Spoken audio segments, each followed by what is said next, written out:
I don't have a doubt that some of the reverend ministers were not corrupt. I don't have a doubt about that. I still respect them, okay? But for lending themselves to this and not speaking if they knew was not exactly right, they will never be forgotten. They will never be forgiven. History will show that at a point like this, they supported this wrong thing in the name of God and cost this country almost $100 million, broke down buildings and left a hole. Is it fair to speak to what you may call a management letter in terms of a concluded audit report? No. And again, that's where I see that we are going to have a whole issue with management letters, audit report, and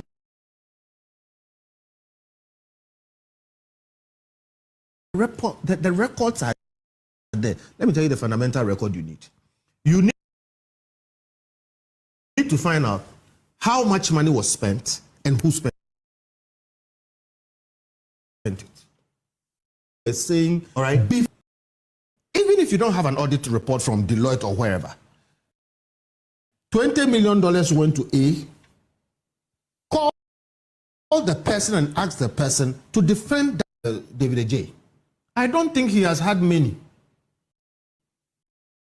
of these kinds of projects which paid him that kind of money at that stage in the project. He was sole sourced. Exactly. Meaning? No, wait. The sole sourcing, he was the only person in this whole world capable of doing that. That's not what I'm saying. Even if he was the only person capable of doing that, I don't think he has had that many. Wherever he's worked in the world, where they paid him these kinds of fees at this stage, we say all these things and put ourselves at risk. And then at the end of the day, the verdict is out and the things we said have happened. I think people should take note of it, okay, so that we can avoid these things tomorrow, because Bright and myself and other people who take time to go into these things and come up with these things, we don't do them necessarily for the fun of it, but to warn. So please. Atimani, are you guys still asking for the sole sourcing and quoted, the total amount for David Ajay and Associates at $23,750,000 US, and somehow the Public Procurement Authority, beat it down to $21,375,000 US. You guys still believe this was too much? Absolutely. Even if we had that money, is that the best use of that money? And all due respect again to Sir David J. I had meetings with the president, the engineers. I've forgotten their name, but they have architects. Rebad. At the point, they said that man was not registered and should not be able to practice in Ghana. Okay, the Architects Association. Architects Association. So, we went back and forth. The point is, $1 million of poor people's money for designing a cathedral we did not need. And we are saying, look, stop the charade about all. It's good to audit and all those other things. The simple point, find who spent money, whether it's the president, the minister of finance, or whoever, and call that person in to defend the expenditure of the money. And if you don't agree with them, put them before court, prosecute them for cost. And the processes towards disbanding the company. But they should make sure they do it well, so we don't end up with residual problems. Unfortunately, like I said, I will continue to respect the reverend ministers who were part of this. But yes, they deserve every opprobrium that is coming their way. Okay. They should not have done that, and everybody should take it. let me go to Dr. Bonfe. And this, the state went to the Supreme Court, led by the Attorney General then, Godfrey Dame, to tell the Supreme Court that the state was not spending money on it. Yes, well,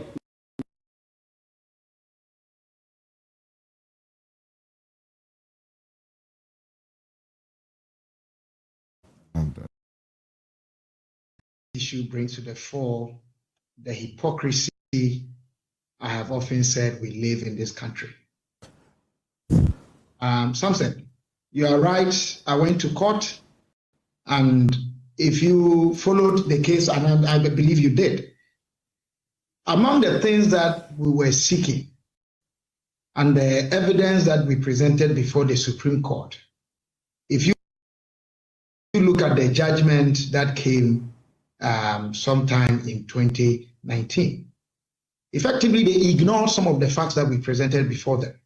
The fact that Parliament had given a seed money of $25 million towards the building of the cathedral, which was tied to the celebration of Ghana's 60th anniversary independence celebration, had given offices to the trustees or the board of trustees in the office of the president, Jubilee House. In fact, the Supreme Court, in its judgment, said that that was not a big issue since they could be relocated outside that place.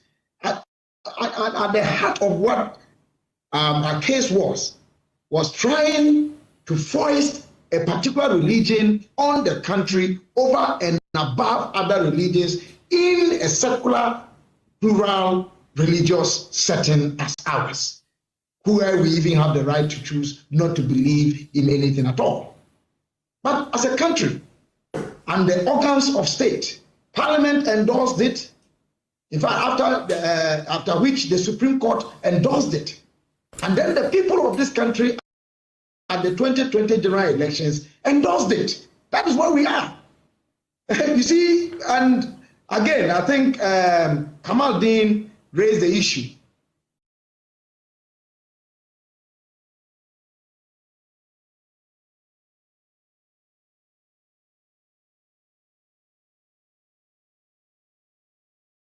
They said about it, if it is about funds and auditing, how did Deloitte and Touche come in?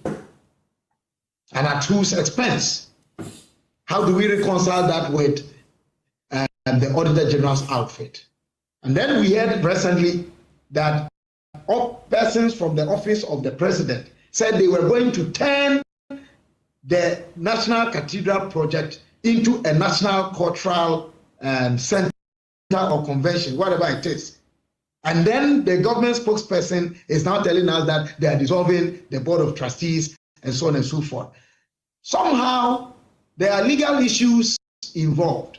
And as I will join in what Kofi said, that we must be careful how we go about things. This whole project, I think it's almost like the proverbial going to mount the tiger and realizing too late that we are on a very dangerous beast. They were warned. And now the task is how to unmount or get off the tiger and be safe.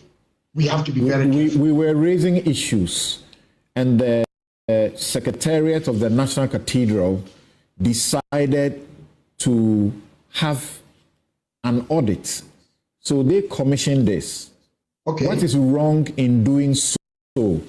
And why are we taking a management letter as though it was a final audit report? Well, I didn't know this. You have provided information. So what we need to know as a people is that this report has come from Deloitte and Touche based on public interest requests that they wanted to show that they were clean. Fine, that has been done. So it means that it is at the expense of the management of the project. Now, what has the Auditor General's outfit also got to say about it? Because they were operating as a public. It is now that the President is directing the Auditor General of the Republic of Ghana to conduct a forensic audit. Well, but something, the point I'm raising is that did the Auditor General's office have to wait? Has to wait for the president to instruct them? I get your point. Is it not routine that public funds that are expended by offices and officers are audited by the Auditor General? So these are some of the issues that I think that we all need to be clear about. But more important, we need to stop running this country as theater. The theatricals are too many. Look, I recall the fanfare that accompanied or associated the cutting of sword of this. And I can tell you, if President Akufo-Addo had decided that for his personal pledge to God, he was as president in private capacity with supporters of his to put up a monument in honor of God, but now this project would have finished, would have been finished. But drawing in the state, and I can tell you, the Attorney General at the time came to the Supreme Court, and if you look at the documents, they were not sincere in trying to dispute some of the arguments that we have put out. And as I said before them, this is where we are today. All I can say is that, Galatians 6 verse 7 says that do not make a mistake about it. God cannot be mocked.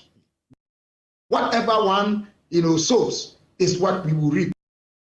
The way we are going about our country, the way we are running ourselves, more than 71% Christians, about 19% Muslims, all supposed to be adherents of two spiritual of the problems we have in this country will not be with us. But unfortunately, what we are interested in is the form and not the substance.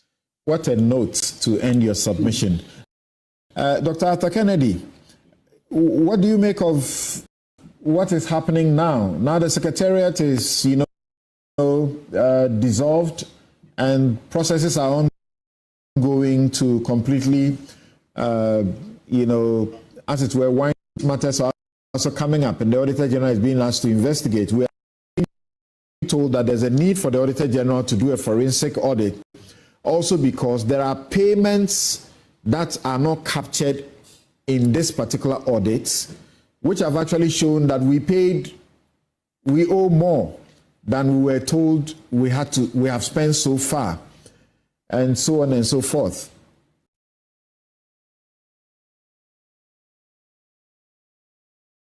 Wonderful submission. I salute you, and to yourself for the work that you did. And Dr. Bomfe, nothing has shaken my confidence in the common sense of Ghana's leadership more than the National Cathedral. From the president who conceived it, to the cabinet who saw nothing wrong with it, to the parliament that gave its seed money, to the religious leaders who signed off on it and lent their good name to it. It is unconscionable for a country that cannot get clean water, for a government that couldn't even complete the Krofro market, for a country who have kids who go to school under trees. Somebody said we should point accusing finger. I am pointing an accusing fist. This is, if there ever was causing financial loss to the state, this is it. It's a textbook case. $100 million of a poor country like Ghana's money into this project. So it broke my heart, because the government cathedrals about the Supreme Court. We had a politicized Supreme Court that was signing off on things that the government was doing. We had people in parliament who wouldn't stand up and ensure that the right things are done. Our government shouldn't be building cathedrals or mosques. It shouldn't be paying for people going to Mecca. We know these things. I have been CEO before. When you get a management letter, it means that the auditor is looking for things from you, either documents or explanations or contextualizing things, so he can finish his work. That Deloitte and Touche report said for 2 years, the board of directors had made material significant statements in which National Cathedral Board itself didn't want to release the audit report. They were just waving it at us and saying, see, there was no wrongdoing found. The whole National Cathedral is a crime scene from conception to the end. And yes, there are people who may only be embarrassed for moral failings, but there was a lot of legal wrongs that went on there. Hubris and people full of themselves who have lost their morals about the national interest can do to our republic. It is a disgrace. And Mr. Dean, on behalf of the MPP, should have been apologizing. There is no redeeming feature in this thing from beginning to you had majority of the MPP MPs standing up to speak up against what was going on, and they won't be listened to. What else did you want them to do? I stood here, used this platform, I spoke, I did my something's take. My very first take on the cathedral was to reveal how judges' bungalows were being destroyed. Bungalows that were only a year old, some were just about to be completed. And I had reverend ministers, big bishops, countering me and telling me that these were old and dilapidated. Meanwhile, judges were talking to me. I was visiting and seeing that the judicial service was doing a contract they were owing, and their voices overcame mine. And I couldn't be speaking against men of God, so to speak. But Samson, we are not in the Middle Ages. I mean, Martin Luther ended that. We can all read the Bible. You remember on your show a few years ago, I said confidently that the National Cathedral, I was very confident God wouldn't have supported it. Why? Because we all read the same Bible. I am saying that the men of God who are countering you owe you an apology if they are true to their conscience and to their God. Okay, so we will go to an aspect about what difference it actually makes a management letter and the final audit report. But Adam, this is where we are. And when Kofi was talking, I got really hated. The Amawoos, Kenoforia ties, got angry at me because all I was saying was this was a prime place. We had important installations there, very expensive. All I was saying is, why can't you find another land? Why will you destroy new bungalows and then go and build another one elsewhere at our cost for them? And it wasn't good for me. Here we are. Well, something we need to pivot the conversation on the National Cathedral properly. From the very inception, the project was presented as a symbol of national unity and spiritual reverence. And so I know many people, even within my party, who out of fear of appearing to be against something spiritual, something that is of God, decided not to speak. Some isolated Okujeto. Some isolated the Honorable Okujeto Ablakwa, who I have worked with, and so I am privy to some of the conversations about even some leading members of our society who were on him, asking him to stop his advocacy against the National Cathedral. But at a point, what he was doing because seemed it would go against the NDC in elections. In elections, because they thought it was an advocacy against God or some spiritual reverence. Also because of the personalities involved, including some of the very high-profile men of God that we have in this country. And your friends are talking about prosecution. Yes. And we are being told that as for prosecution, forget it, because the NDC will not have the courage to prosecute these men of God heading churches that command.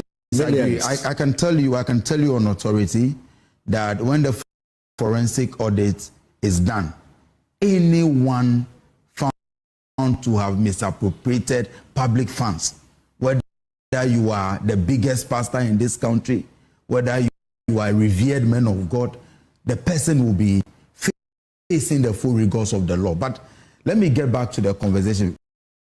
Something I spent last night reading the audit report, and the audit report has come to remove the veil around this whole project and architecture of faith.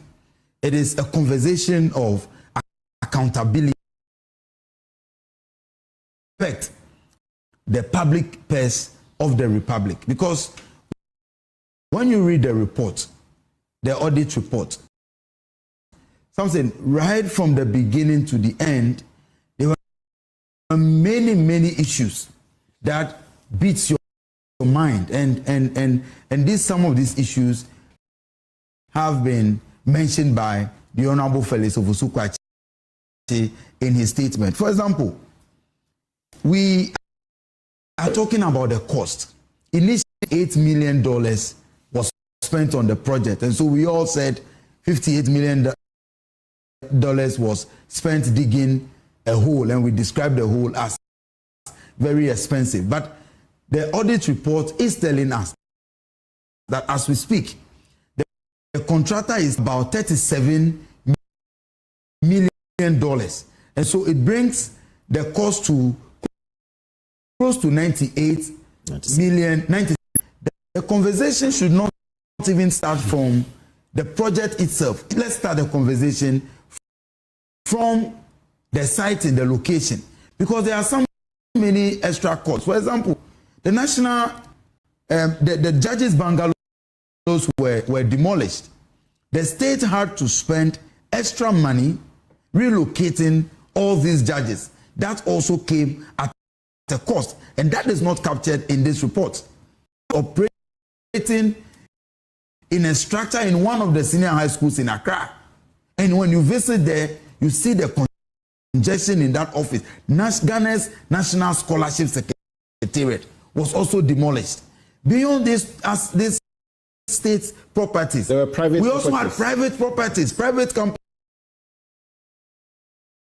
Very expensive. Some are still in court, government, and they are expecting 100 projects. This whole project was built on grand deception, and we must not allow faith and our reference for God to blind us from getting into the issues, because this project started grand deception because President Akufo-Addo told us that it was his personal pledge to God. And something, let's be fair, all of us as politicians, elections, and so I may promise God that when you grant me victory in my elections, I will donate to building a church project, or I will donate to some orphanage, or what have you. These are personal things that you do when you pay from your personal resources. And so this project was supposed to begin as a personal project, personal resources of President Akufo-Addo. Then all of a sudden, a project that was supposed to be his personal pledge to God now transformed and donation. Many churches in this country donated towards the project. I recall the Pentecost Church, for example, donated several millions that they could have used to support some of their members to access higher education. Millions they could have used to provide water for some communities that their churches are located in that they cannot find water to drink. When you come to my constituency, I have a big Pentecost church at Dekpo. In Dekpo, there is no water. But people in Dekpo also say that it is awarded. But in this case, the payment vouchers that were presented indicated that payments were made in September, PPA approval was given in December. The PPA allows for ratification. No, something can be done ahead, and then you go and get a ratification. But the ratification vacuum. That's right. There must be in a medical emergency where maybe the procurement of a certain drug will save lives. It is permitted that you may engage in the procurement and go for ratification. But tell me what emergency occasioned in this national cathedral we need business. to be quick about this. Yes. I wanted to know why your government is projecting a management letter as though it was the conclusive, finding. No, we are not. We are not. What happened? The report represents a true and fair representation of the financial statement. Was it MPP members who were doing this, or was it? Even MPP members, pastors, members of parliament, I can mention some of them. They started circulating that aspect. Meanwhile, in basic accounting, we all know that when they say this report it represents a true and fair assessment, there are no irregularities. So when you go deeper into the report, we decided to chronicle all the other issues that the report listed, which management is unable to respond to. Now, government has decided. Why did you, rather than the audit report itself? The audit report was published. And if you pay attention to Alex's statement, press conference yesterday, he stated, even in the press release, that he was going to release the audit report after the press conference. And he published it even on his Facebook. Now, when you go into the report, that is where all the issues have been 8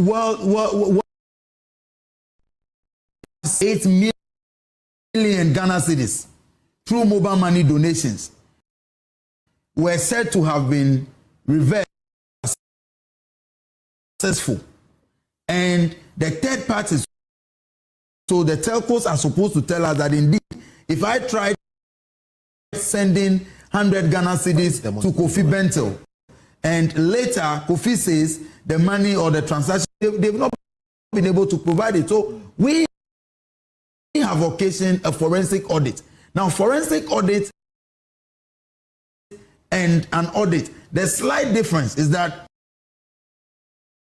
the forensic audit will allow the auditors to target very specific issues and go into the details. And this will bring out the individuals involved, which people made the payment, and anyone who flouted the laws. Thank you. Something I'm on the hour, and I want to go to Prof. Prof, do you have something briefly to say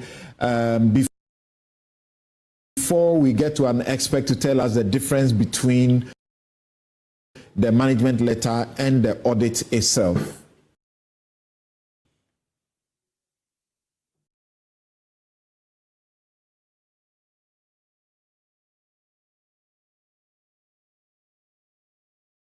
Okay. Professor Samuel Entry, Pro Vice Chancellor, lead expert, what value should we put on a management letter? If that is what you are reading. Okay, so good morning, Samson. Good morning. And good morning to your listeners and viewers.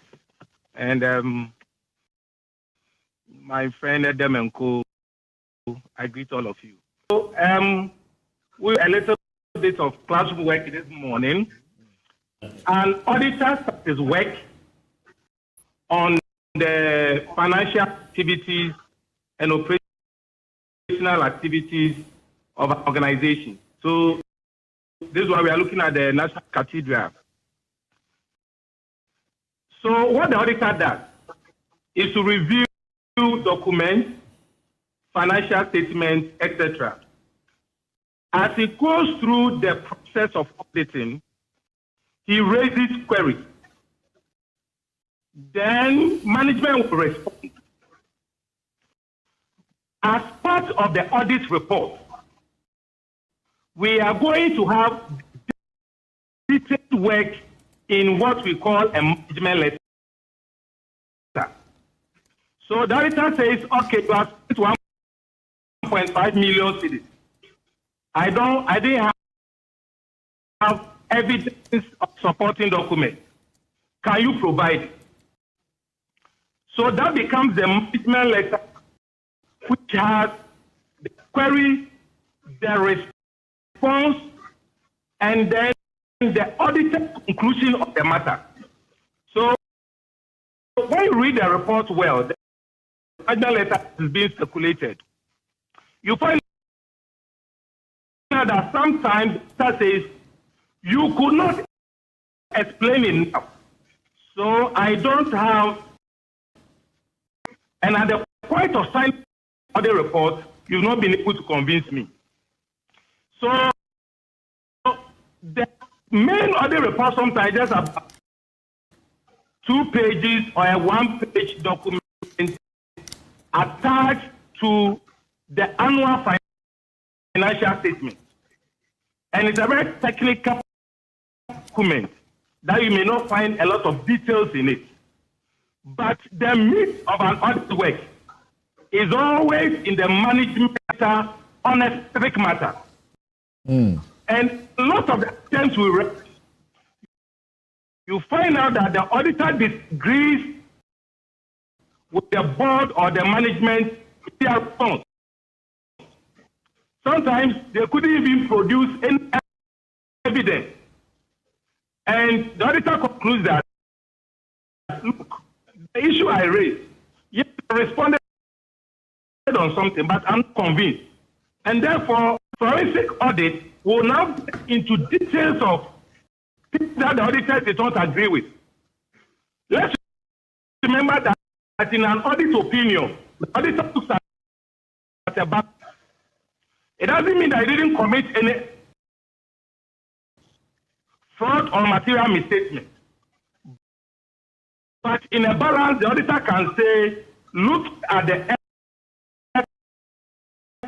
and looking at my, I can say the financial statement is balanced, cannot tilt his conclusion or opinion to the negative, what we call the modified audit report. So he may issue an unmodified audit report. So that is the state we are in. We cannot divert the management letter with the responses of the client from the main audit report. It's an important thing we may need to manage. On management letters. So as the name suggests, it is supposed to be something internal, management. So probably the board and the management are to consume that. Yeah, well, what weight do you put on it? That's what I'm saying. This is a public interest matter. And therefore, the say about specific items. is of interest to us. And therefore, that's why it has come into the public domain and we are discussing it. Damning revelations from the auditors. Don't final reports eventually change things in the management letter? So, if you look at the management letter being circulated, that in this matter, you said ABCD. Once they recognize the responses of management, they will now tell you their conclusion of the matter. In fact, in some of the cases, they say that at the time of signing the report, you have not been able to provide evidence on this matter. That's right. That becomes a conclusion on the matter. Okay. And we can work with it. Lead expert auditing at the UPSA. Thank you so very much for answering our call impromptu, because we didn't plan for this. We just called him. And we also actually didn't plan to discuss this matter.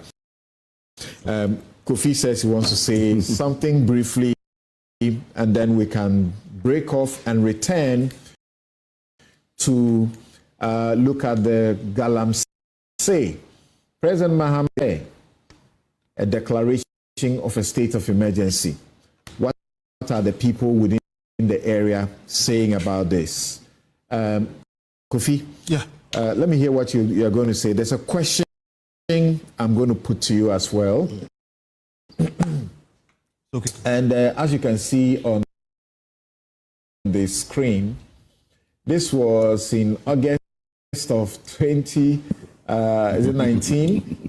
That was of lies, because there were just too many lies from the finance minister, from Ameu, and the government operators, including some of the people on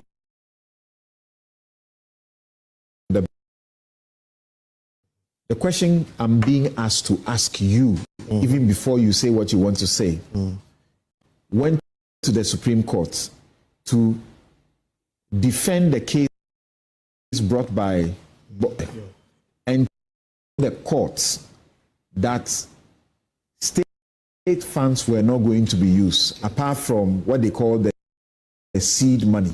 Yeah. So if you are saying people should be prosecuted, must it include those who went to the Supreme Court? Education on that.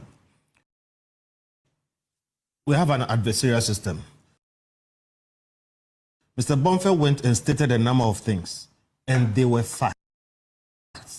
Offices had been given. That is state funds. In an adversarial system, General came trying to refute those facts. In my view, the AG lied. Now, the finders of what the truth is are the judges. Short. This is one of the reasons why the present Chief Justice is facing what she's facing now. Some of us were disappointed that in the face of things, it seemed there were preconceived decisions. And it's not just this. Birth certificate. President Chief Justice, one person in the midst of. No. That's why I don't want to go there, but. No. Don't sidetrack me. Justice Stokonu was only one wife. A panel of 9. I should have avoided 7. that. I should have avoided that. I didn't mean to pin it on her, but I'm saying, one, as for the lawyer on the other side, I'm not saying he should lie. But I'm saying here, my own brother, the AG, lied. Because he had those facts and went and controverted what Bonfer said. And the judges, instead of taking judicial notice, looking at the facts in front of them, lying at government was not founded. There was evidence in front of them and it could be checked. Which is why I'm saying that is why some of them are suffering. But let's not go there. Okay? My point is that was a bad case. It was a blot. It shouldn't have gone the way it went because, like you said, lies all over the place. Quickly trying to finish. Listen, a management letter is an inquiry. It is asking management to provide further and better particulars, give details about this case. I think there is some overstimulation going on. And my point is that, look, there are things that should be clear and things that can be done. Instead of going to the ends of the earth trying to establish what is already clear. Now, let me explain what I mean. There has been expenditure. It is a matter of fact. Somebody took government money and spent it. Some people signed off on it. Find the people who spend the money. You don't need a forensic report to do that. Call them and let them defend to you. Let them explain to you, because they owe it to us. Public funds are public funds. Why did you spend this money? And why did you pay a J21 million? Defend that. If you are not able to do that, prosecute them. That is why we have laws, for instance, on causing financial loss to the states. All right? And then there were breaches of procurement law. Call them, prosecute them. If the president has 4 years, go the route of forensic audit, report, going back and forth, and I'm not saying they are not useful. I'm saying in this particular matter, just like I am accusing the judges of seeing clear things and saying they didn't, there are some things that are clear. The expenditures were hard, okay? Plain corruption happened. Okay. There are funds that we can't trace. All right. There were procurement breaches. There were overpayments, and there are unaccounted for funds. Hard work. Okay. Don't over-dramatize. Thank you. Prosecute. Thank you very much. And an elder in the Pentecost Church wants it to be put on record that, as a matter of fact, there was no directive by the church for members to contribute to the construction of the National Cathedral. Also, even though he's right here with us, I think I need to mention this, that those in the judgment were Mrs. Justice Sophia Denyira, Justice Jones Doche, Justice Eni Yeboah, Justice Sule Badegbe, Justice Vida Kotobanfo, and Justice Eni Yeboah. On that, let me do a withdrawal. Right. I don't have national interest. And you have facts like what Mr. Bonfer presented. Officers have been given. You spoke about some of the bungalows broken, state resources used, and it goes before the judges. Note that much as we don't insult the judges, we can criticize them. I am criticizing the ruling. Okay. Thank you. Thank you very much. And we'll take a quick break. When we return, Galamsey. We are alarmed by the environmental destruction that is reported. I must be honest, this is a national emergency. The National Task Force will continue its efforts to halt illegal mining in our forest reserves and on our water bodies.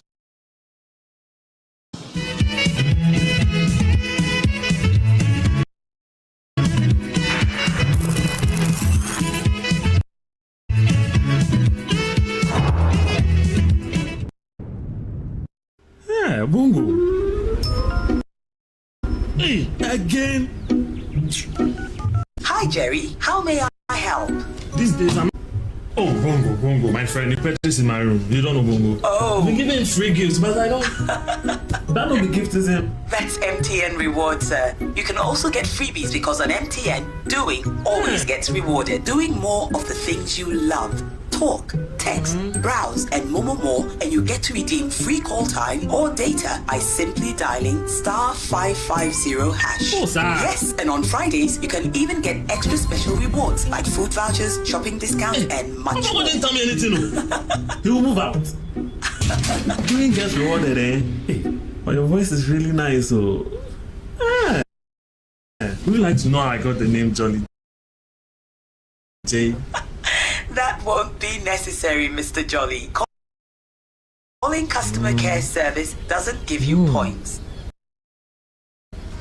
I'm gonna call my mom. I'll call my grandma. I'll call my ex. That girl can talk, Papa. Hello, Mama. So what's the topic for today? MTN. For decades all over the globe, from Ghana to Burkina Faso, Côte d'Ivoire, Benin, Togo, Senegal, China, Morocco, France, Netherlands, and many other countries. We have made it possible to bring Ghana to the world. We have brought small and medium businesses closer to their customers across the regions in Ghana with our SME support facilities. We have brought relief and smiles to the faces of families with our employees. Bank of Africa. We are indeed with the global reach.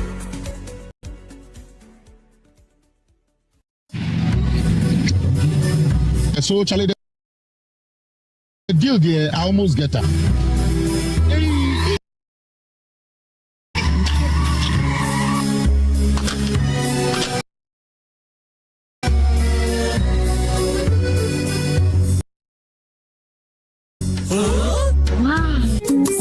Pipe. As tough as it can get. You get so sorry. Would you actually? Oh, what are you saying? Look at him saying, "What them pa? Say your fee, say your foam. The other pipe we be a gum." From today, Sintex pipe in my pipe. No 2 ways. When you know pipe be na be use. SINTEX pipe. Sintex pipe. In a carry water. No hala.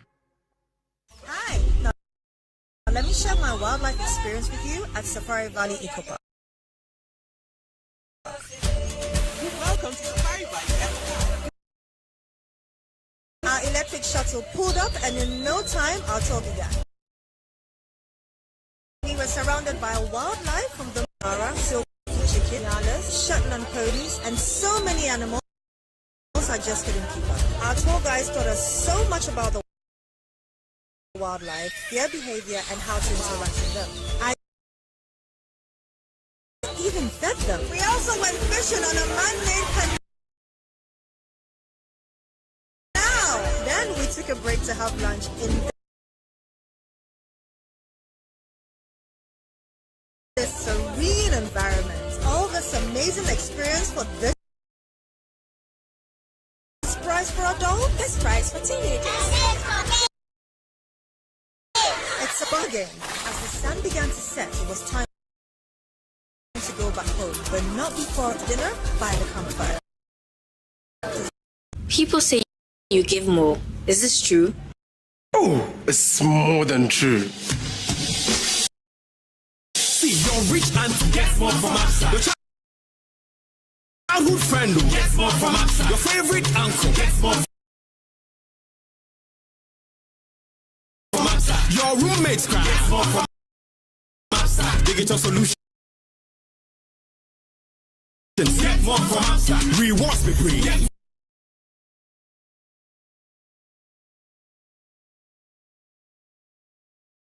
More from us. 5-star treatment. Get more from us. Preferential. Get more from us. Easy bank. Get money.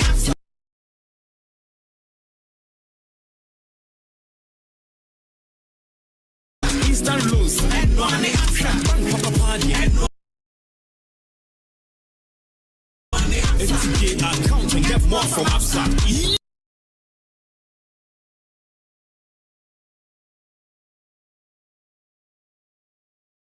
Join thousands of APSA customers enjoying party.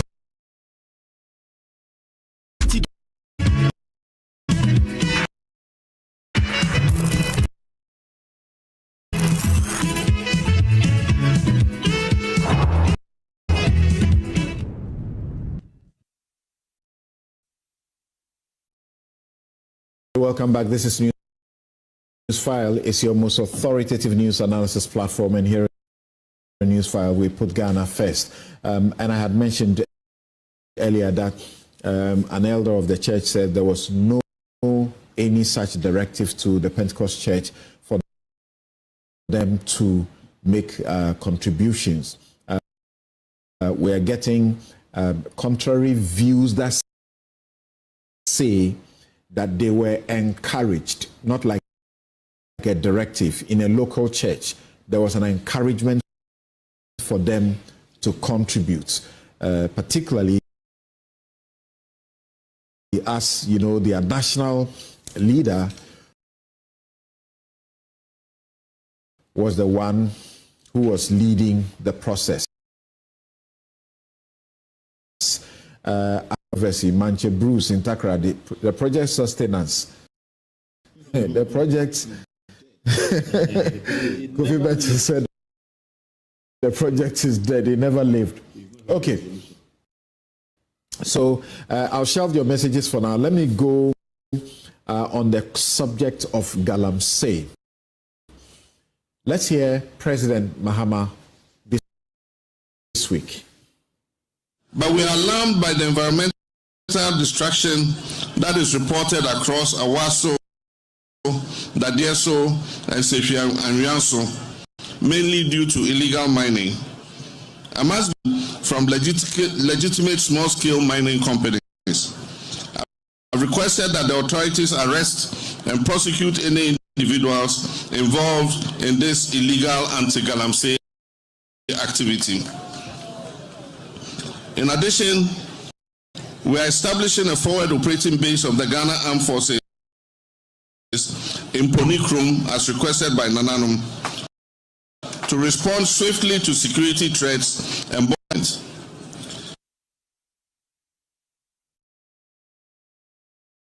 Right. So that's President Mahama this week. He's been calling Galamsey a national emergency, and people who now are asking him questions that he came to power at a point where he joined organized labor to say that the president, Nana Addo Dankwa, must declare a state of and water bodies that were being polluted. It's been almost 7 months since he came into office. He hasn't done so. So what is he saying? National emergency, then do what about it? The same things that did not yield any results, because what the president is doing now, the previous administration also did. Let's begin with Professor Gladys Nyako and Sam, who is giving us a revelation. They went on the field and they found that farmers were using sachet water because the water that they had could not be used to water their crops. Dr. Atta Kennedy is still on the line with us. Kofi Bentil is here. Eric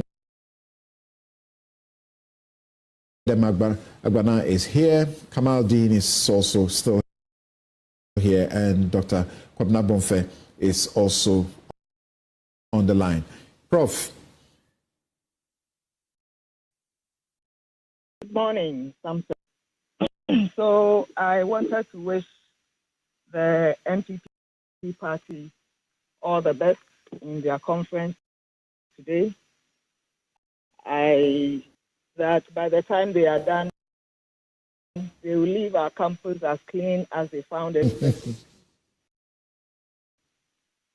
And I hope that they will make the best of decisions that not only build their party.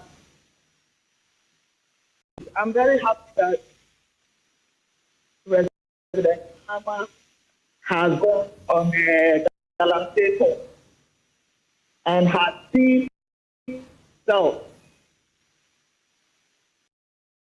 all the things we've been saying about Galamsey and fact that it poses an existential threat to us.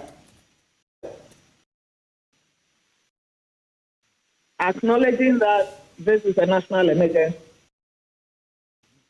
When you read the Constitution, I'm not a lawyer, I am not. Article 31 and 32, which make provisions for declaring a state of emergency, they provide procedures so that there is a national emergency.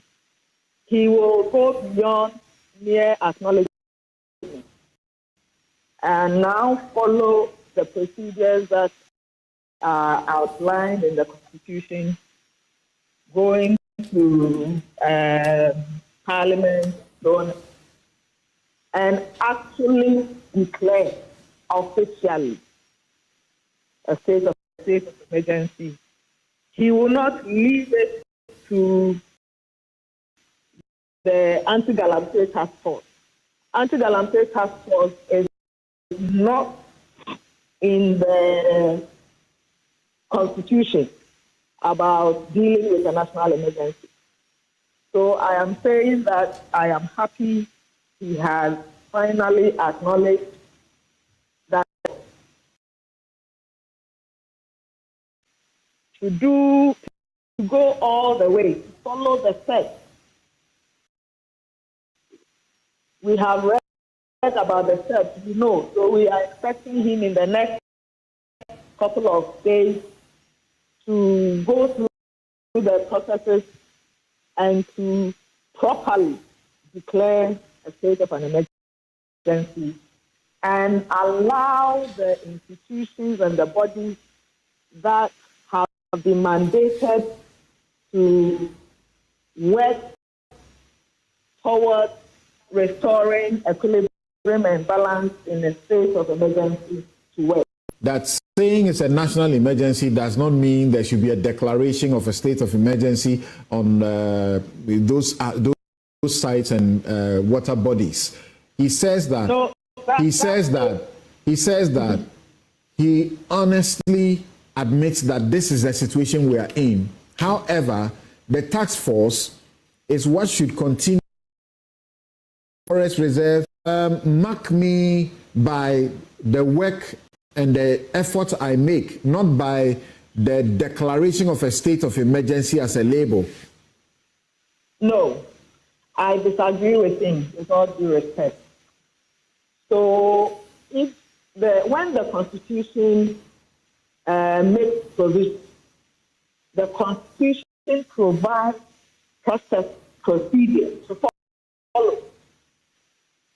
So you cannot, on one hand, say this is a national emergency, and on the other hand, I want to use a body that is not mandated by the Constitution to address the national emergency. If he is not acknowledging that it's a national emergency, that's a different thing. You are a member of the UTAG. UTAG, University of Ghana, was part of the groups that went on strike, that threatened the strike over this, and still it has not been done. Don't you get a sense that no government really believes that a state of emergency declaration is actually what to do? Okay. So the governments are involved. Let me reframe it.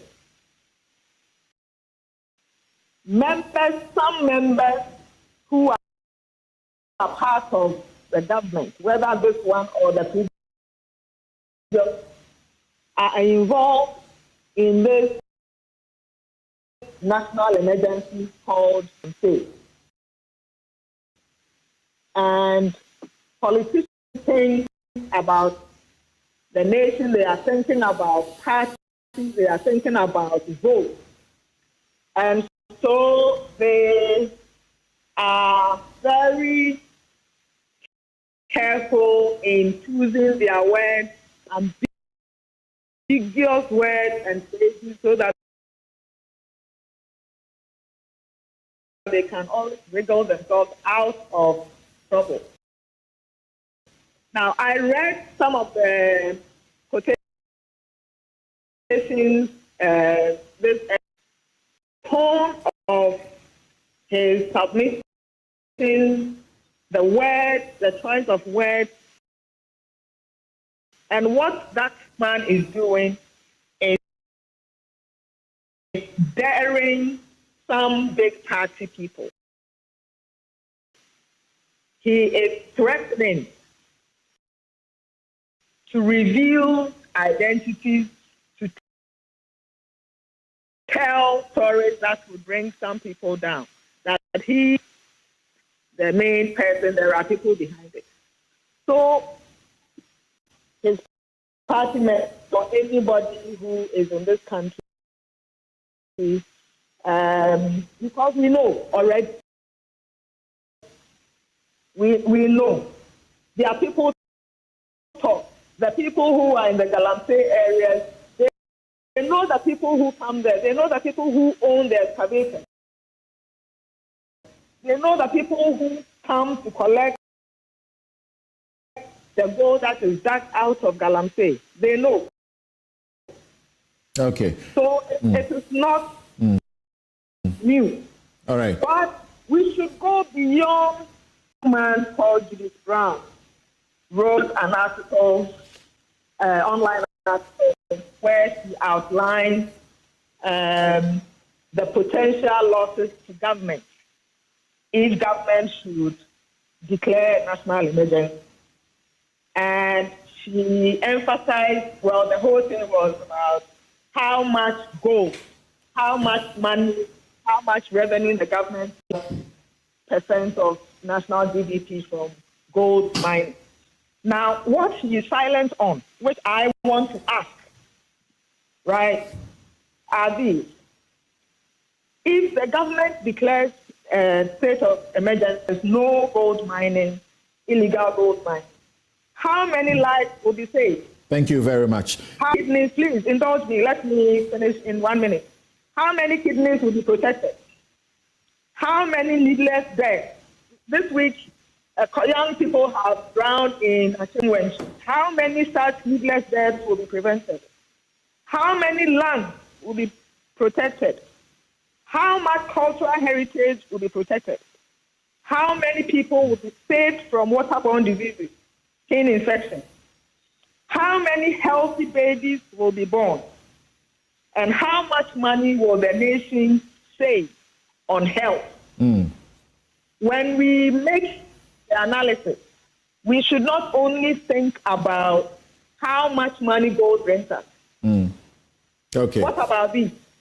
All right.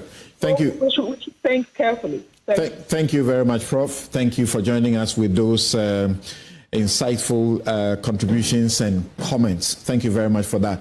Dr. Arthur Kennedy, I come to you, I get to Kofi Bento, to Bonfair, and then back here on the table. Yes, he says it's a national emergency, and he's showing that he's leading as well. We are told that through his instructions, the Attorney General has directed Iyoko to zoom in on 2 officers of the NDC, Mr. Yakubu Abanga and Mr. Joseph Yamin, because they are accused of involvement in Galamsey. And they don't stop there. In seeking to deal with their own party, leaders, they say that the scope of the investigation should include matters highlighted in the Professor Frimpong Boateng report on illegal mining. So he's showing the way. Is that not it? Partly. In actual fact, I'm glad you mentioned Professor Frimpong Boateng. He's a friend and a mentor. So we've had long conversations about his experience. I think that President Mahama declaring a national emergency will help. Investigating some NDC party members will help. But let us recall that Nana Addo also tried to deal with Kijemfua and a few others. I think these people being targeted are tokens. Fundamentally, this problem will be solved or unsolved at a political level. This is not about a national emergency or deploying the police or the military. At heart, it is a political problem, and it has two aspects. The first one is voters in the mining areas. Both parties are afraid of losing votes in the mining areas. The second thing is money to political activities. A lot of politicians who are always looking for money have found that Galamsey is a very reliable and deep source of money.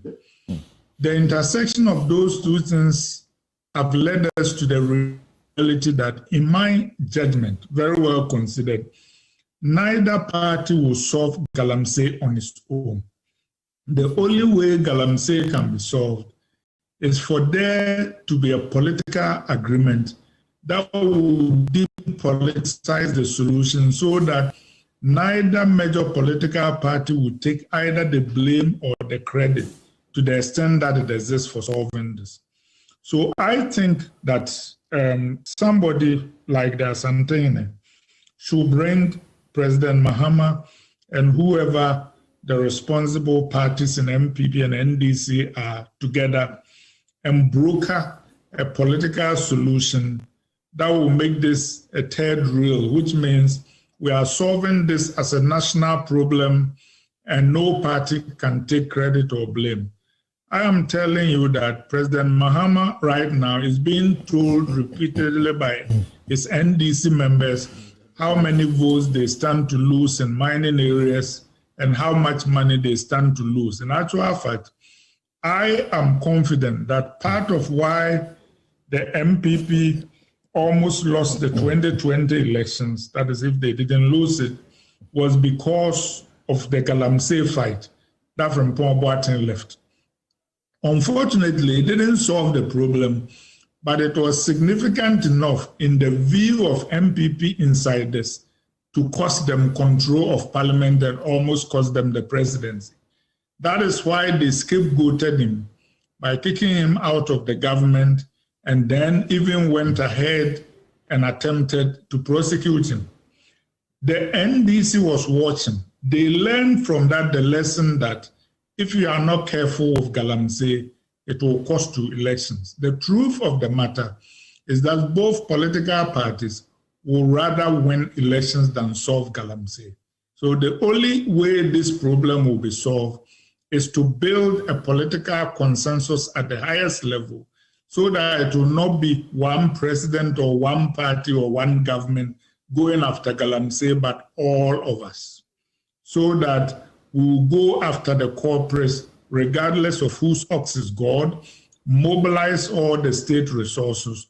The military has been here before. It is not that the military can solve it, but whenever you get people, there will be orders from above to release this person, relieve this chansam, burn that person's own, and that is why we are where we are. And of course, it also lends itself to political victimization in that the fight against Galamsey, even though everybody knows those who are involved, it leads to a point where people out of favor can be targeted, like Kijemfua's.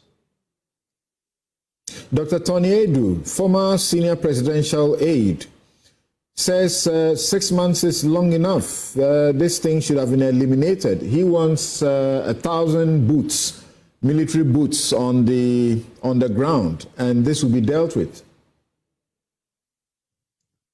I'm sure the military will help, but at the end of the day, the military's hands are tied behind their backs by politicians.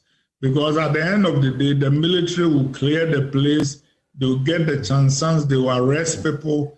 Then when it gets to when those people are supposed to be prosecuted, politics will intervene. When it gets to, after all those chances, I mean, these are not small machines. You don't just sneak them into the country. They are imported by people. The Chinese and others, they don't know Ghana. Somebody shows them where the mining areas are. So I'm just saying that I respect Dr. Toniedu. He makes very substantive points. I heard of a security expert yesterday on Joy who also talked about, what a battalion can do, who should be members of it. But I am saying respectfully that fundamentally this problem is political, and both parties have realized that if you, I'm saying, you don't touch it well, it will cost you money for your campaigns and it will cost you votes. And both of them won't tell you, but they will rather win elections than solve Galamsey if that is the choice. Kofi, the Dr. Ken Ashigbe, who has been leading this for a long time, he's now CEO of the Ghana Chamber of Mines. He says, well, we can commend the president for what he's saying, particularly that in the NPP, he, Ken Ashigbe, Kwame Sapong-Essiedu, Pebu, took a petition to the CID over Akonta Mining. That is Chairman Wuntumi's entity. And the president, even though the state itself, through Abu Jinapo, who was Natural Resources Minister, Minerals Commission, they had issued a statement to give a verdict that he was involved in some crime. It took President Akufo-Addo to come tell all of us that he was not in that business. So what President Mahama is doing is good and is showing leadership. Some say this is just for the optics.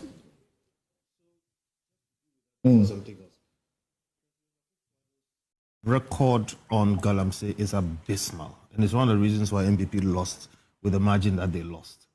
An example is just what you gave. To that extent, therefore, what President Mahama is doing is better than what Akufo-Addo gave it the biggest highlight. No, absolutely. As a fight. Highlight is not a solution. So what I'm saying is, his record Operation Halt, Operation, how many of the operations? We sat here. You remember when we were talking about drones were in the previous government, we said they will fail and they failed. The point is, what President Mahama is doing today concerning his own people is better than what President Akufo-Addo did, but that's not enough. Before I continue, because of the earlier points we made, there's a quick rejoinder that I want to put.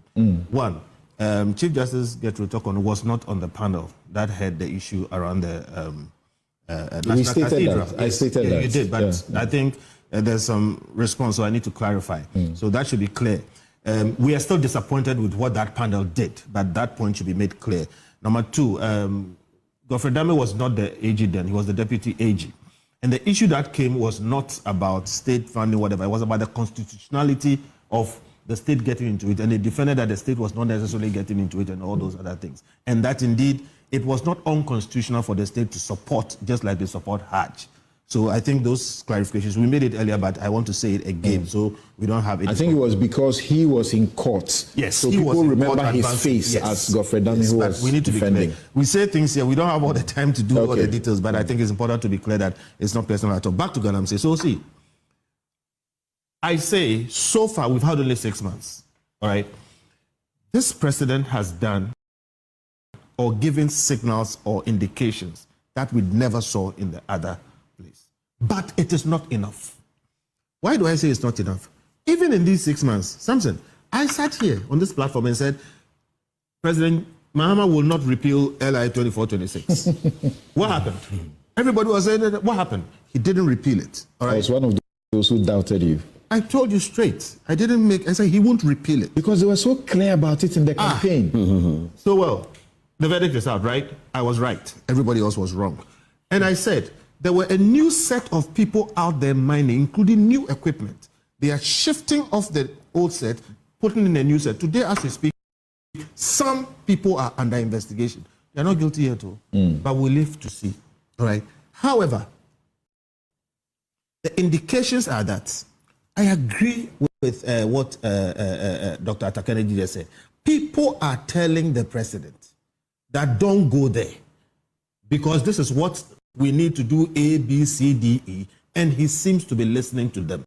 If it goes this way, this government will fail. He started his administration by prohibiting appointees from small-scale mining. No, he didn't say illegal mining. He prohibited them. Now, the third national vice chair says, look, I do legal mining. I'm not involved in illegal mining. So semantics. The national organizer, Yamin, also says, I am not involved in illegal mining, but I'll submit myself to the investigation. That's exactly what we're hearing in the past.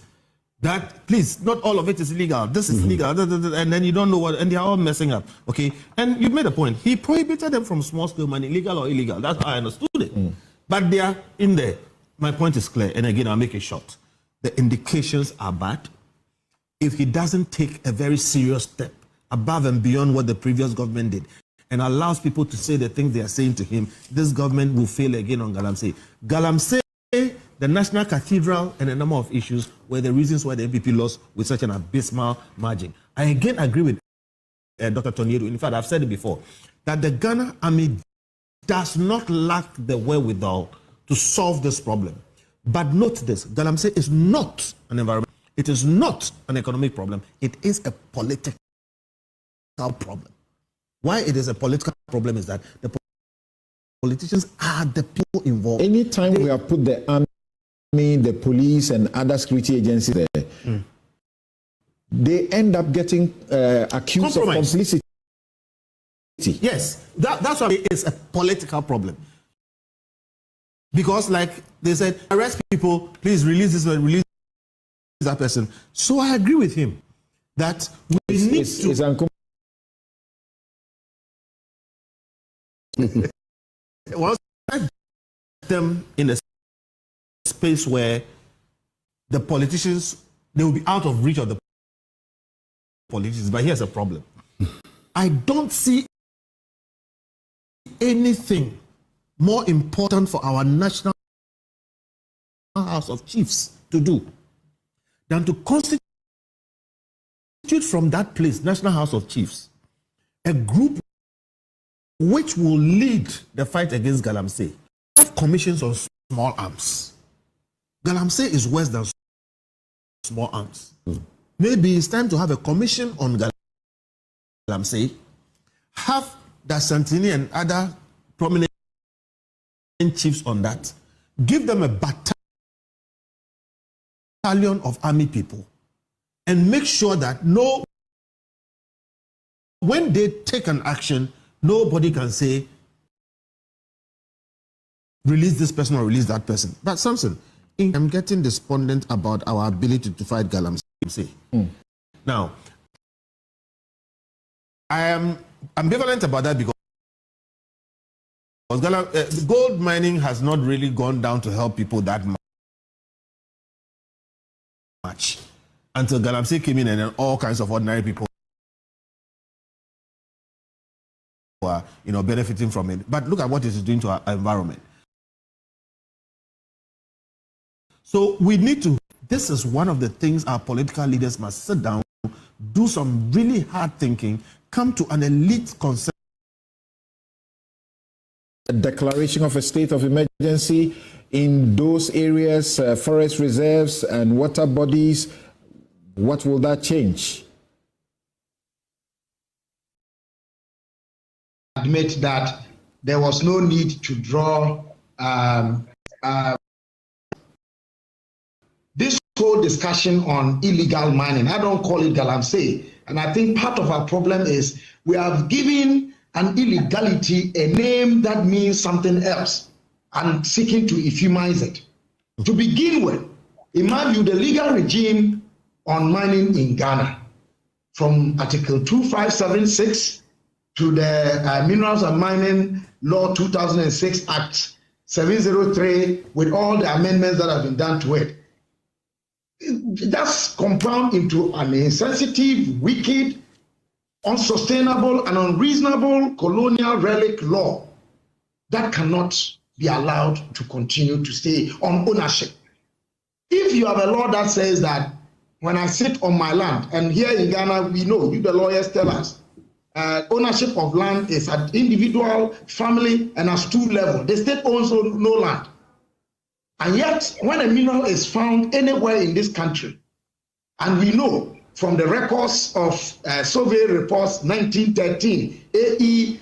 Kitson, Professor K.B. Dixon, 1969, L.K. Agbosu, 1980, his PhD thesis, we know that all over the country you have gold somewhere.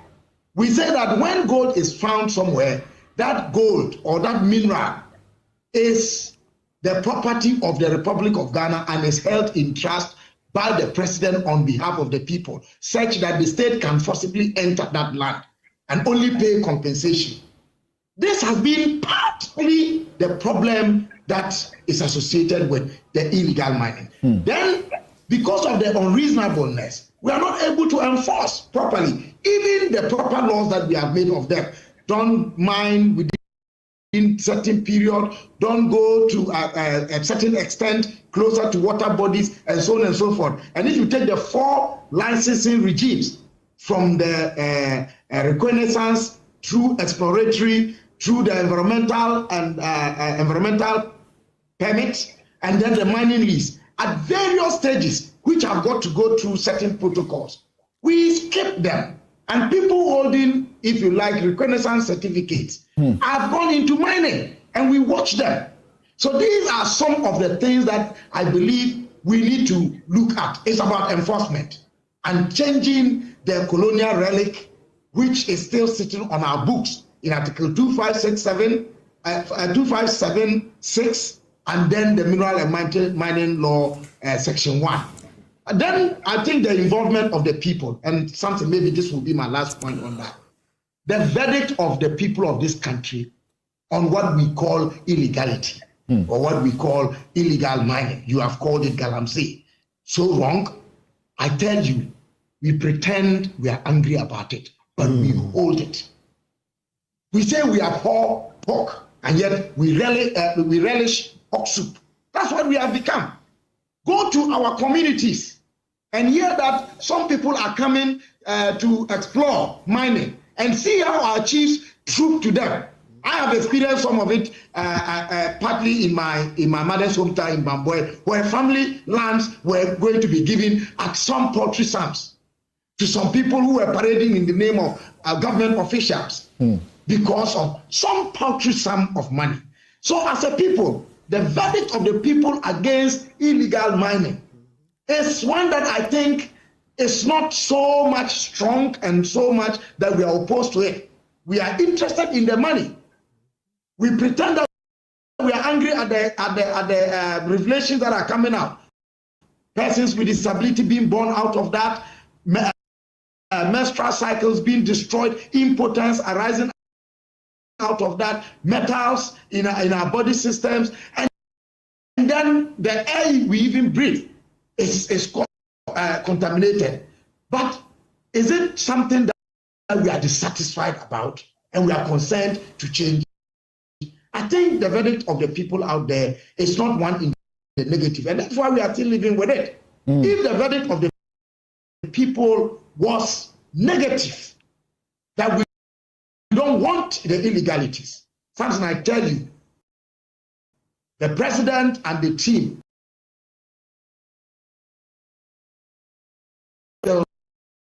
to do to make history and demonstrations. Well, that's another matter. They are also citizens. If they are as angry as we are supposed to be, and they are sent on duty to man, they will not be compromised. So let us rethink as a people. What can the citizens do apart from what they do at elections? Because what can the citizens do? Demonstrations. or what? There are contrary views to that point, but we don't have the time to discuss it. In terms of who voted for who in those constituencies where mining activities are very rife. The point is that citizens have a duty at all times to do more. Something I'm saying we must begin with giving meaning to. Talking about this subject, yes. I have been moderating discussions over Galamsey in the last decade. I prefer you call it illegal mining. yeah, illegal mining, you know, yes. An existential threat. We have heard about it, that we are going to lose our water, we are going to import water. Who is going to be able to afford that? First, to you directly, what we must do is not to get tired talking about it. That's the first point. Two is that, and the history of mining in Ghana will show you that we are even targeting a section of it. We are looking at those we claim are small scale or do not have licenses. What about the big mining companies? Those with the big names, who are sometimes behind these things? The chiefs, the people ourselves. When it comes to away around the law. So let us be sincere. Very recently, in June, yes, that we are recording over 200 excavators daily into the country.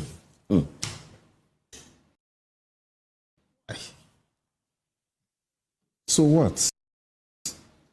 Doesn't this give the president a sense that he must declare the state of emergency, get a battalion of the, into those places? Just a quick 1 minute.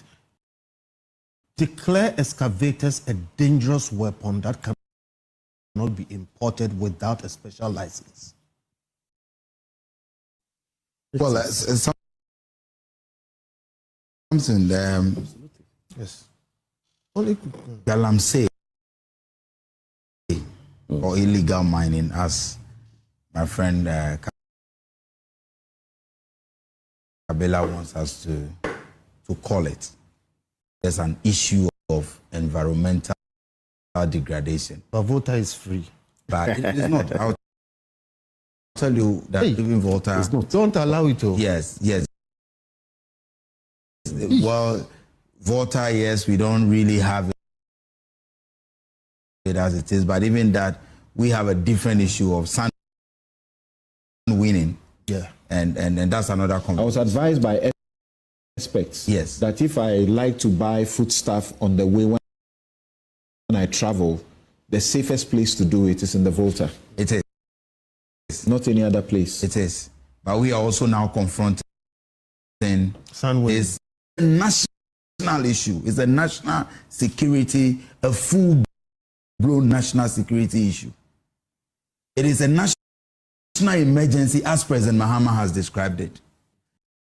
And I understand why the likes of Kofi and others believe that there are some conspiracy theories about the involvement of politicians and how this can affect our political fortunes. It is because of some of the challenge. Kofi set the tone when he says that even though he is not satisfied with what President Mahama or the NDC is doing, he thinks that we are doing better in the fight against Galamsey than the fight that we inherited. Really? And for me, I believe that must be placed on record. We said the same thing of Akufo-Addo at the start of his administration. Yes. So I'm going into the issues. We sent the LI 2462. With the LI, the substance of the LI, for which reason the NDC called for it to be repealed, was the issue of the discretionary powers that was granted the minister and the president to allow or to give mining permits into forest reserves. That aspect is what we are amending. Has been amended. That is what has been amended. Now, with the amendment of that aspect, it means that you have the entire LI regulating activities in the sector. But what was the challenge? What posed the most challenge, the most difficult challenge, was the permit to mine in forest reserves. Which was only introduced in November 2022. And that has been amended. And the government deserves some commendation for that effort. Moving on. something beyond that. Oh my God. All the 288 designated forest reserves, we were told about 44 faced threats of galamsey or were largely impacted by galamsey. Out of these 44, 9 forest reserves were declared as red zones. Red zones because they became dangerous areas for even those fighting galamsey to enter. But in 6 months, we have been able to successfully reclaim 8 out of the 9. With the 9th one, I personally asked the Minister for Lands and Natural Resources what prevented the ministry from successfully capturing that as well. And he says, look, we have to be strategic about it because the Desiree Forest, I don't know if I got my pronunciation right, that particular forest, beyond the activities of illegal mining, has also become a habitat for other people who are not engaged in illegal mining. And I could understand because I recall in 2024, as part of the campaign, I visited our Hunter West constituency in the Western region. And when on our rounds, we entered a particular community to campaign, there were minors, there were children, there were women, some very old, some were selling bread, some were selling cake and other things. They were selling food to galamseyers. But all of them are living within the enclave. And so when you may end up, the question is that in the 6 months, what has been the approach of President Mahama and our government towards the fight against galamsey? First one is the issue of licensing regime. We clearly have reformed the licensing regime. Since we came into office, we have decided not to grant any licenses for even small-scale artisanal mining because we believe as a party, we believe as a government that something. Let us reform the licensing regime. We have revoked all licenses that were given without due diligence. And as we speak, there is a committee being chaired by the deputy minister. That committee is reviewing every single license, mining license, and many more licenses will be revoked because legitimately empowering people to engage in illegal mining. The second thing we are doing as a government is that we discovered, rather sadly, that only 4% of people arrested in a galamsey fight are prosecuted, only 4%. So we decided to approach the fight from a different angle. Actually, you agree with me that there's better collaboration within all the agencies, especially the security agencies, to confront. And as we speak, over 500 people have been arrested. Some have already been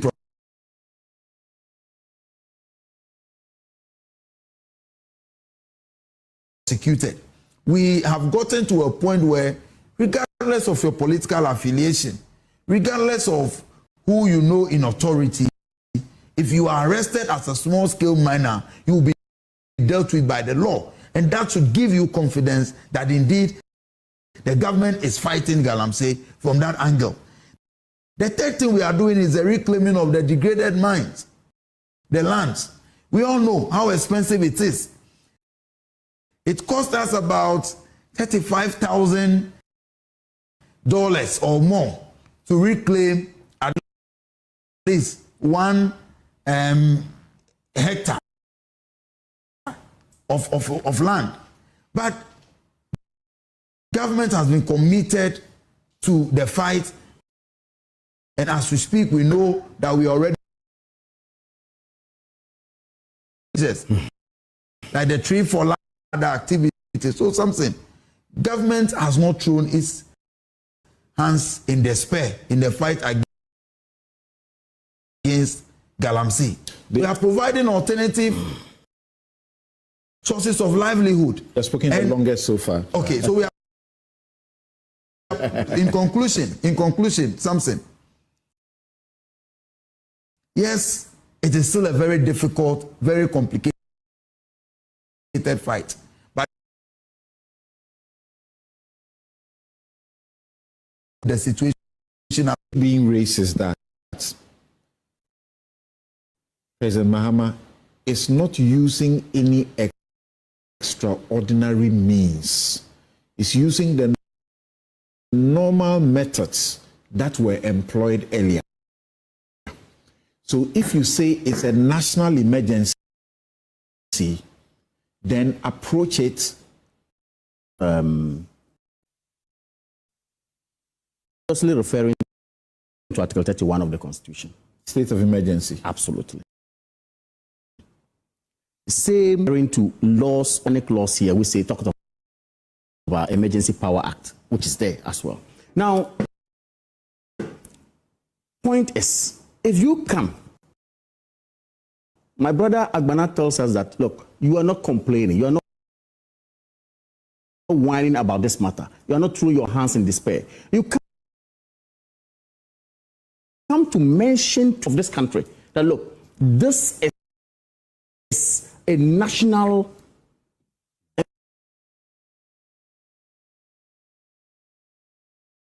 world, that should you become the president of the Republic of Ghana, should you be voted for, you are going to embark on same.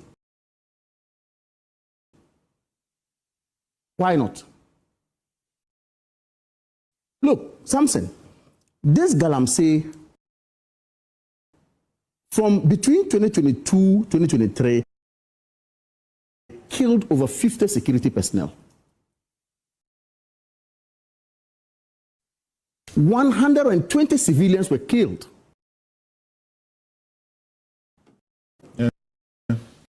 Close to 5 million people of good drinking water, or potable water to drink.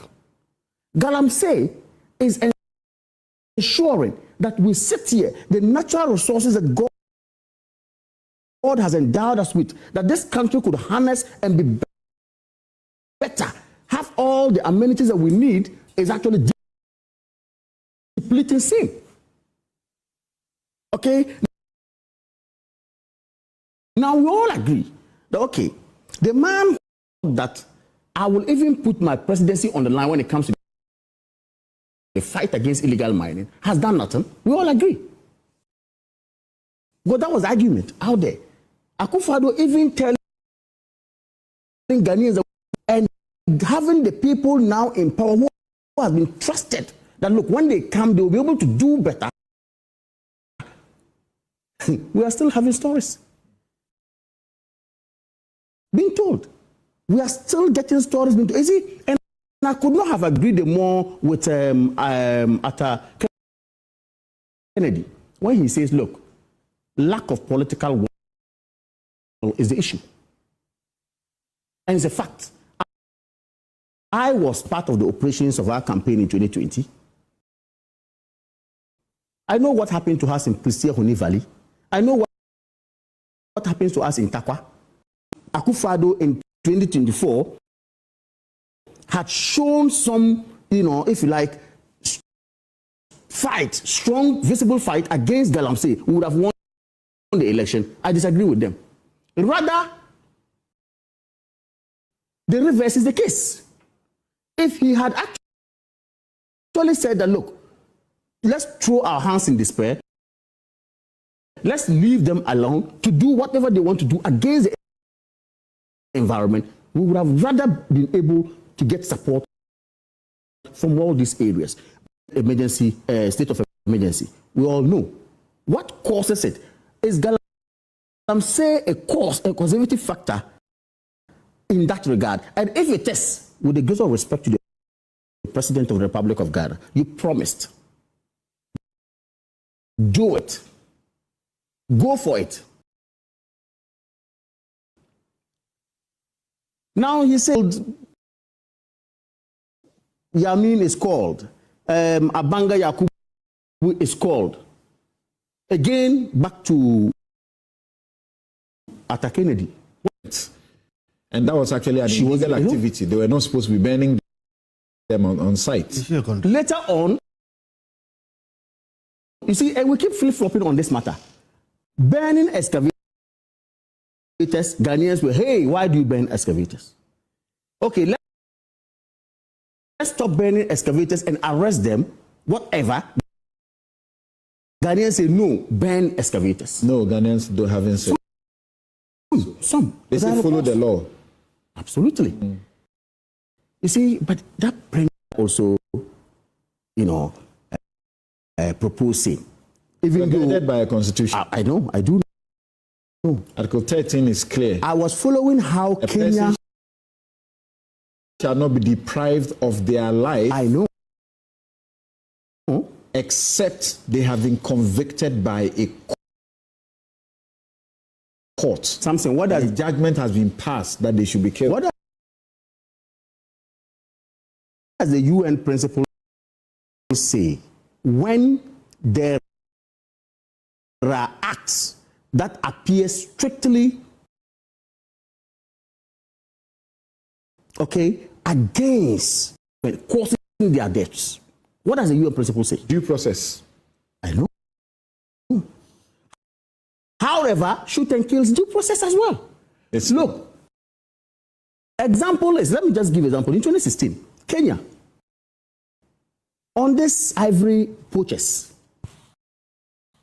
they fought it strongly to the extent that they had nothing to do. So the government said, look, to be able to save the lives of this wildlife, important wildlife, whatever, we needed to inculcate in our process of making sure we save them the shoot and kill mechanism. Okay. I am not pushing for it, but the point I want to make here is that, look, nothing will come out of it.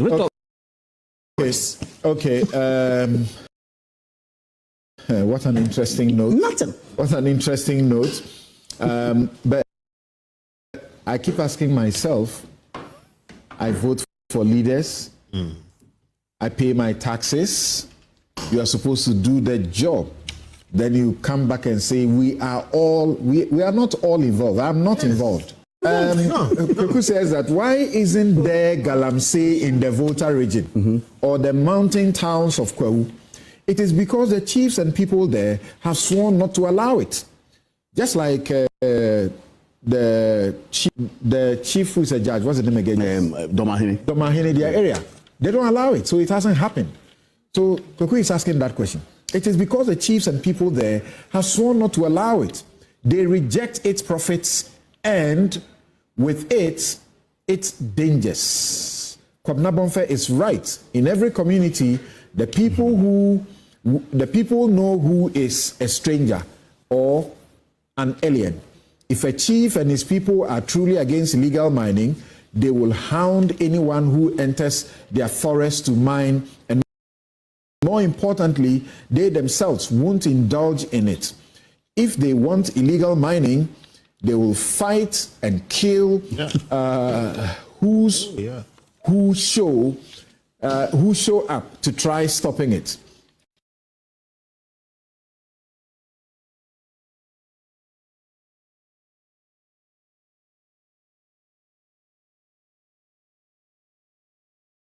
Are hypocrites. And Kabila repeats that the legal regime on mining in Ghana from Article 256 and Act 703, Section 1 is insensitive, wicked, unsustainable, and an unreasonable colonial relic which must change on ownership. Musa Abattoir says that those jubilating over the Deloitte audits on the National Cathedral project should pause and rethink. This is just the tip of the iceberg. A full-scale investigation and forensic audit will be conducted by the Auditor General, and when the dust settles, all of those perpetrators of these enormous crimes against the state in the name of cathedral will face the full rigors of the law. I can promise you that the politicians cannot touch some of these pastors because they want their votes. They won't do it. Okay, so Suleiman Isifu says that, President Mahama has a history of correctly describing problems, like he described corruption as mass murder. Yes, Galamsey is a national emergency. The question now is, what's the prescription for solving a national emergency? Any solution that doesn't include a declaration of a state of emergency is bound to fail, because emergency situations deserve emergency measures. And then he says that nothing is more bizarre than the MPP now seeking to hop onto a so-called audit report as vindication for the project. They forget that the uproar against the project was right from its inception, when no monies had been spent. Simply put, Ghanaians did not like the project, period. All the other incidental issues like procurement breaches only came to deepen a pre-existing hatred for the project. We are careful not to portray ourselves as not having learned our lessons. Kofi Bentel has one bullet for what is going on, especially about over 200 excavators being brought into this country daily. Please repeat it and let me acknowledge those who are paying for this show. If we want to fight Galamsey, the government can do this next week. Declare excavators as dangerous equipment which cannot be imported except by special license. Thank you. We understand DVLA says he now wants to register them and give them some number plates and so on. They've done tracking, it didn't work. Okay, didn't work. My guest is Dr.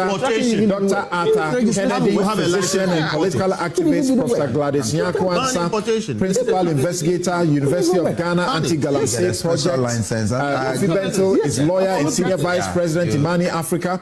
Eric Edempi, Ketu North. Kamal Dean Abdullahi, Deputy National Communications Director, New Patriotic Party. Dr. Kobna Bonfe Jr., CEO of the Census and lecturer at the UPSA. We also had a professor at the UPSA, Professor Samuel Enchi, Pro-Vice Chancellor, join us on the show. The show is sponsorship of Bank of Africa, as strong as a group and close as a partner, MTN everywhere you go. At Chelsea University, educating ethical and entrepreneurial leaders for Africa.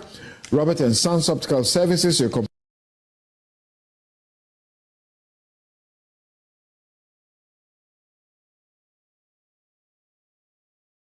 service provider for 33 plus years. My Way Insurance, simply dial *165# on MTN to join My Way today. Flamingo Paint, simply superior. Syntex Tanks, it's strong, it's tough. Activa International Insurance, our clients, our passion. And International Facilities Management Association, proud to be associated with Newsfile. And every Saturday, my outfit is provided by Konati Clothing. You can call them 0244676732, and they will make you look good. Today, we are in our election headquarters uniform because we are bringing you all that is happening at the NPP National Conference at the University of Ghana Sports Stadium. Thank you very much. Don't go anywhere because we continue